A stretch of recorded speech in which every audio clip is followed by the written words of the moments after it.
Hello friends, સ્વાગત છે તમારું અમારી યુટ્યુબ ચેનલ એડી ગુજરાતમાં. તો આપણે CSIR યુજીસી નેટની જે એપ્લિકેશન આઉટ થઈ છે એના વિશેની સંપૂર્ણ માહિતી મેળવી હતી. તો આજે આપણે જોવા જઈ રહ્યા છે કે આપણે કેવી રીતે CSIR યુજીસી નેટ એનું ફોર્મ આપણે ભરી શકીએ છીએ. તો આ વિડીયોમાં આપણે કેવી રીતે ફોર્મ ભરીશું, કેવી રીતે ફીસ ભરવાની છે એની સંપૂર્ણ માહિતી આપણે આગળ આપીશું.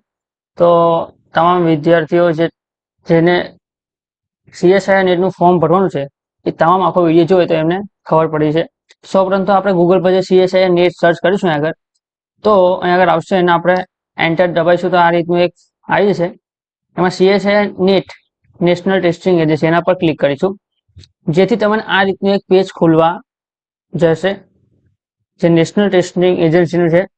એમાં જો જૂન ઇઝ લાઈવ 2024 ઇઝ લાઈવ. પછી લેટેસ્ટ ન્યૂઝમાં જઈશું આપણે આગળ, અહીં join CSIR net UGC click here two registration, જે આપણે ક્લિક કરીશું તો આપણને આ પ્રકારનું એનું એપ્લિકેશન ફોર્મ ઓપન થઈ જશે. હવે ડાબી બાજુ ન્યૂ રજિસ્ટ્રેશન છે, ન્યૂ કેન્ડિડેટ હોય તો તમે આગળ ક્લિક કરીને કરી શકો છો. તો આપણે આગળ ક્લિક કરીશું તો આ રીતનું જે આપણે બુલેટિન જોયું હતું એ રીતનું બુલેટિન આવી ગયું છે અને કેટલી તમે કયા કેટેગરીમાં આવો છો એ મુજબની ફી પણ આવી ગઈ છે. તો આ બધું આપણે આગળ જોઈ લીધું છે. હા, આગળ ફોટોગ્રાફની સાઇઝ 10 થી 200 KB જેપીજી, 4 થી 30 KB સિગ્નેચર અને કાસ્ટ સર્ટિફિકેટ એની 10 થી 300 KB PDF. તે બધું આગળ તમારે ખાસ જોઈ લેવાનું છે. ત્યારબાદ જ તમે ફોર્મ ભરશો, જેથી કોઈ પ્રશ્ન આવે નહીં. તો આ પ્રકારની પ્રોસેસ બાદ તમારે આગળ 5 રાખવાનો છે, 8 થી 13 કેરેક્ટર લાંબો. ત્યારબાદ અપર એક કેપિટલ અક્ષર હોવા જોઈએ, બીજા બધા લોઅર ન્યુમેરિકલ હોવું જોઈએ, સ્પેસિફિક કેરેક્ટર હોવું જોઈએ. એ રીતના એક મેસેજ આપવાનો છે આપણને. જો આપણે આ બધું વાંચી લીધું, અહીંયા ક્લિક કર્યા બાદ અહીંયા ક્લિક હિયર ટુ પ્રોસીડ ત્યાં જઈશું એટલે આપણને આ રીતનું આવશે. અહીંયા આગળ કીધું છે કે don't use your parent relative identity. એનું આપણે આપણું પોતાનું સ્થળ છે. ત્યાં Aadhaar number and wish to create my login using Aadhaar number also and I provide my consent for using Aadhaar data for authenticate purpose. એટલે આ બધું હોય તો આપણે આ રીતે કહીશું આઈ ડોન્ટ હેવ એની. જો તમારી જો ડિજીલોકર હશે તો તમે એના પરથી પણ કરી શકો છો. Academic bank of credit ABC ID હશે તો પણ તમે કરી શકો છો, અને એ પણ ના હોય તો પણ, અને I have an Indian passport એ હોય તો એ રીતે અલગ અલગ રીતે આપણે આગળ કરી શકો છો. તો આપણે આગળ જઈશું આધાર કાર્ડના માધ્યમ દ્વારા. તો આગળ ક્લિક કરી અને આધાર નંબર આગળ લખીશું. તો તમારો જે પણ આધાર નંબર એ લખી અને જનરેટ OTP કરીશું એટલે OTP આવશે. પછી આપણે જો એકવાર વેલિડેટ કરશો એ OTP આવ્યા બાદ, ત્યારબાદ તમને આ મુજબનું એક પેજ જોવા મળશે, જેમાં તમારી સંપૂર્ણ ડિટેલ આગળ આવી જશે.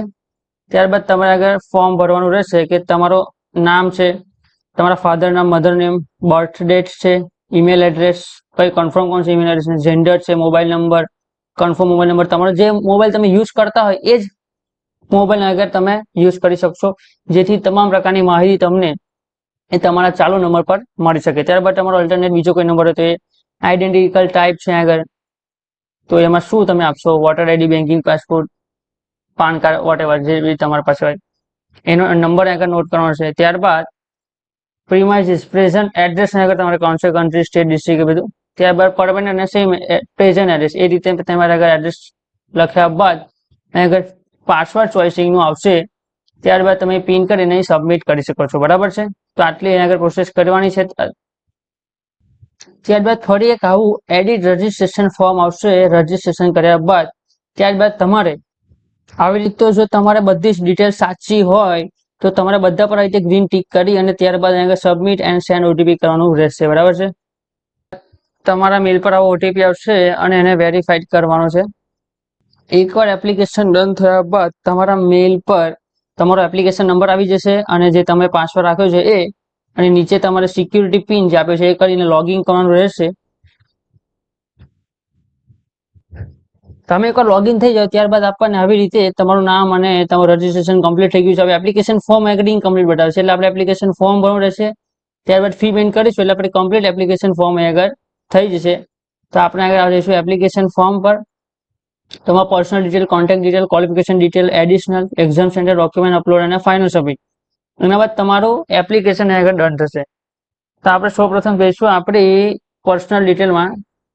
તો પર્સનલ ડિટેલમાં કરીશું તો આપણી પર્સનલ ડિટેલ પહેલેથી જે આપી છે એ આગળ રેડી જશે. બટ તમારે આગળ સેવ એ નેક્સ્ટ કરવાનું રહેશે. ત્યારબાદ જો તમે આગળ તમારું સંપૂર્ણ એપ્લિકેશનમાં રજીસ્ટ્રેશન, તમારું નામ, નંબર, એડ્રેસ થઈ જાય, ત્યારબાદ તમને આગળ આઈ વોન્ટ ટુ આ રીતનું એક પેજ ખુલશે કે બે શાના બેઝિસ પર કરવા માંગો છો. તો તમારે લખવાનું છે જો ફોર્થ યર અંડર ગ્રેજ્યુએશનમાં હોવ તો તમે 4 યર અંડર ગ્રેજ્યુએશનમાં કરી શકો છો, અને માસ્ટર ડિગ્રી કમ્પ્લીટ હોય તો તમે માસ્ટરમાં કરી શકો છો. ત્યારબાદ તમને આગળ પૂછવામાં આવશે કે પાસિંગ સ્ટેટસ શું છે, તો કે તમે 500 એપિયર હોય તો એપિયરિંગ હોય, પાસિંગ ઓફ યર અથવા એપિયરિંગ, તો તમારો જે યર હોય એ અહીં આગળ તમારે સિલેક્ટ કરવાનું રહેશે. ત્યારબાદ કોર્સની સ્ટ્રીમ કઈ હતી, તો કે MS PhD હતી, MSc ઇક્વિવેલન્ટ હતી, અથવા BSMS હતી, કઈ હતી, અથવા અધર તે કરવાની છે. Institute name and address, select university અને સિલેક્ટ એક્ઝામિનેશન ફોર્મ ઇન્ડિયા અને કઈથી, એની ઇન્સ્ટિટ્યૂટ પિનકોડ છે, રિઝલ્ટ મોડ કેમનું હતું, એ બધું કરી અને whatever admit PhD detail હોય તો એ કરવાની છે. ત્યારબાદ તમારે આગળ વેરીફાઈ કરવાનું છે. MSc ની ડિટેલ ભરી દીધા બાદ તમારે રિસર્ચ અથવા એક્સ સર્વિસમેનની આગળ આવશે. એમાં જો તમારે રિસર્ચ એક્સપિરિયન્સ હોય તો યસ, અથવા ના એક્સ સર્વિસમેન છો તો યસ હોય તો યસ, ન હોય તો નો. પછી છે whatever you taken admission regular MPhil course, તો કે યસ હોય તો યસ, નો હોય તો નો.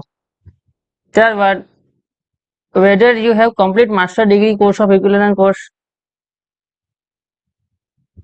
તો એનામાં તમારે યસ હોય તો યસ, નો હોય તો એના પછી કોઈ કોર્સ કરો છો તો યસ હોય તો યસ, નો હોય તો નો. ઓકે,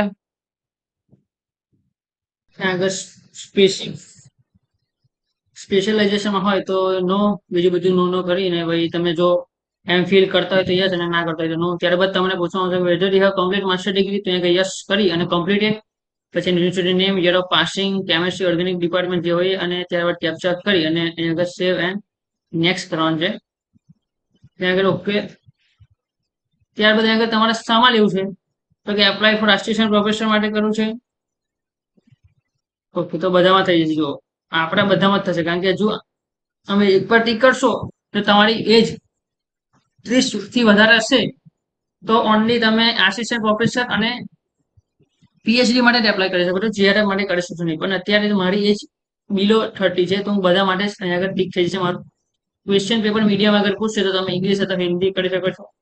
સિલેક્ટ ઓપ્ટેડ નીટ, મતલબ તમે જે સબ્જેક્ટ હોય, મારો કેમેસ્ટ્રી છે તો હું કેમેસ્ટ્રી આગળ કરી દઉં છું. ત્યારબાદ સ્પેસિફિક સબ્જેક્ટ સ્પેશિયલાઇઝેશન મારો ઓર્ગેનિક છે તો ઓર્ગેનિક કેમેસ્ટ્રી આગળ કરી દઉં છું. ત્યારે first choice of exam centre અને સિટી, તો તમે આગળ આપણે પહેલું તો આપણે ગુજરાતમાં જ છે.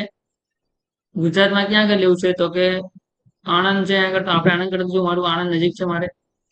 સેકન્ડ ચોઇસ છે તો સેકન્ડ ચોઇસમાં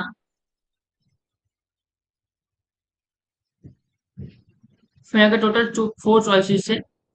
ફર્સ્ટ ચોઇસ આણંદ રાખી છે આપણે, બીજી રાખીશું આપણે વડોદરા, જે પણ નજીક તમને પડતી રીતે તમારે આગળ રાખી શકવાનું છે. બીજી રાખીશું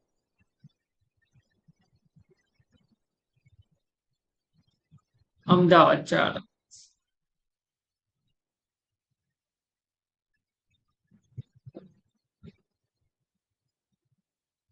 ફોર્થ રાખીએ આપણે, ચાલો સુરત. ત્યાં આગળ આપણે રાખ્યું છે આણંદ, વડોદરા, અમદાવાદ અને સુરત, બરાબર. પછી તમારા આગળ ફાધર ઓક્યુપેશન શું છે, તો તમારે જે હોય એ તમે રાખી શકો છો. ત્યાર પછી ફાધર ક્વોલિફિકેશન જે બી હોય એ રાખી શકો. મધરની એવી રીતે રાખી અને તમે આગળ ઓકે કરી આપણે કરી દઈએ. ફાધર એગ્રીકલ્ચર છે આગળ, અને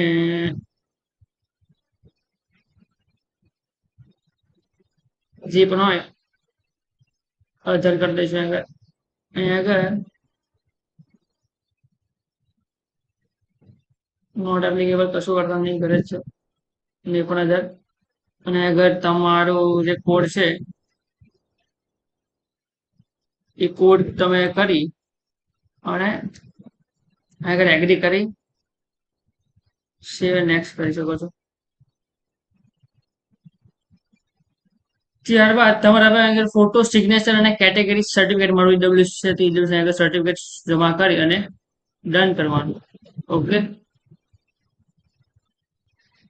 ત્યારબાદ આ રીતે તમારી સંપૂર્ણ માહિતી આગળ આવી જશે. નેક્સ્ટ કરશો એટલે તો અહીં આગળ તમારું બધું આપી દેશે.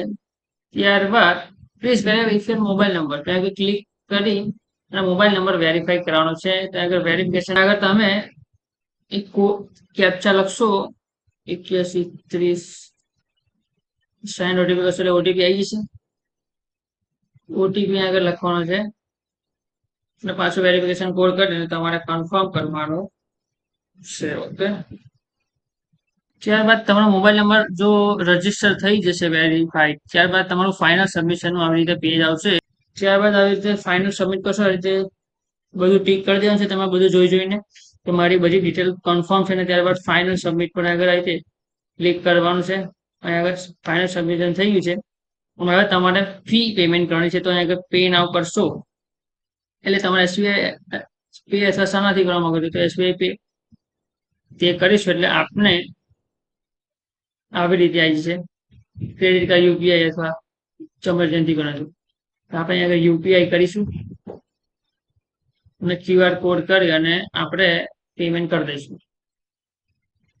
પેમેન્ટ સક્સેસફુલ થઈ ગયા બાદ તમે આવી રીતે ચેક પેમેન્ટ સ્ટેટસ અને સક્સેસ આગળ લખી ગયું છે. ત્યારબાદ આગળ સક્સેસ પર ક્લિક કરી દેવાનું છે. ત્યારબાદ જોઈએ તો હવે પછી આપણે ડેશબોર્ડ પર આવીશું તો આપણી ત્રણે ફી રજીસ્ટ્રેશન, એપ્લિકેશન ફોર્મ અને ફી પેમેન્ટ એ ત્રણે આપણને આગળ કમ્પ્લીટ થયેલું જોવા મળશે. ત્યારબાદ આપણે આગળ ડાઉનલોડ એપ્લિકેશન ફોર્મ કરી અને ડાઉનલોડ કરી લેવાનું છે આપણું એપ્લિકેશન ફોર્મ અને આપણી સાથે રાખવાનું છે. તો આવી રીતે તમે તમારું CSIR યુજીસી નેટનું ફોર્મ ભરી શકો છો. તમારે વધારે માહિતી જોઈતી હોય તો તમે આ મારો વિડીયો જોશો અને કોઈ પણ પ્રોબ્લેમ જાય તો તમે મને જણાવી શકો છો. તો આ રીતે ભાઈ તમારું ફોર્મ આવી જશે. Okay, thank you. ફરી મળીએ બીજા વિડીયો સાથે. ત્યાં સુધી થેન્ક યુ.